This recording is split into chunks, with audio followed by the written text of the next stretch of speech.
ଆଜି ହେଉଛି ସାବିତ୍ରୀ ବ୍ରତ। ସ୍ୱାମୀଙ୍କ ମଙ୍ଗଳ କାମନା କରି ସଧବାଙ୍କ ପୂଜାର୍ଚ୍ଚନା।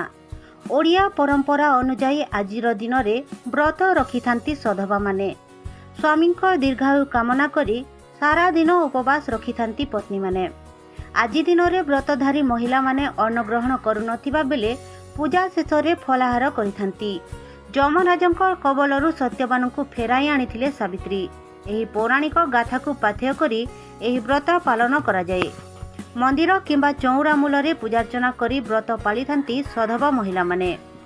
ଏହି ଅବସରରେ ଚଉରା ମୂଲେ ବା ଠାକୁର ଘରେ ବ୍ରତୋତ୍ସବ ପାଳନ ବେଳେ ସାବିତ୍ରୀ ଉପାଖ୍ୟାନ ପାଠ କରାଯାଏ।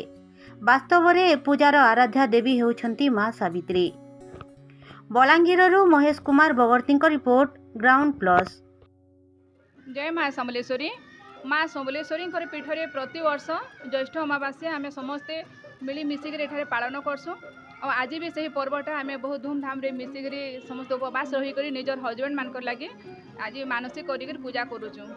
ऋतुफल जहाँ जहाँ भी मिलूचे खरादिनिया फल सब प्रकार फल 21 प्रकार फल 21 प्रकार फूल सबू नहीं आज आम बर पिपल सब 5 प्रकार वृक्ष के पूजा करी निजर स्वामी मान दीर्घायु मनस्कामना करी आज आम पूजा अर्चना करूँ। आम ज्येष्ठ शुक्ल अमावास्या आम सावित्री व्रत करूँ। आम स्वामी पुत्र संतान तांकर भल लगी आम सावित्री व्रत करूँ।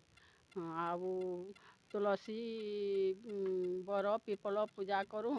आउ सबू फलमूल नड़िया पणस कदली सबू फल तरबूज एमती करी सबू फलमूल आम यही व्रत पालन कले तांकर समस्त मनोकामना सिद्धिपूर्वक गृहे धनधान्य पुत्रपुत्रादि वृद्धि लाभ हुए।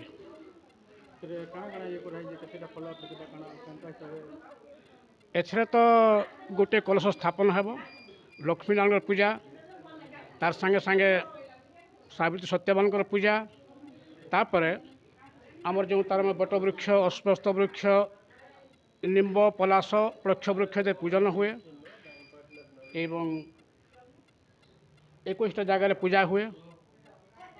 अंते तमने परिक्रमा सारी करी सूर्य को अर्घ्य प्रदान करी आरती प्रदान होकर पूजा समाप्त हुए।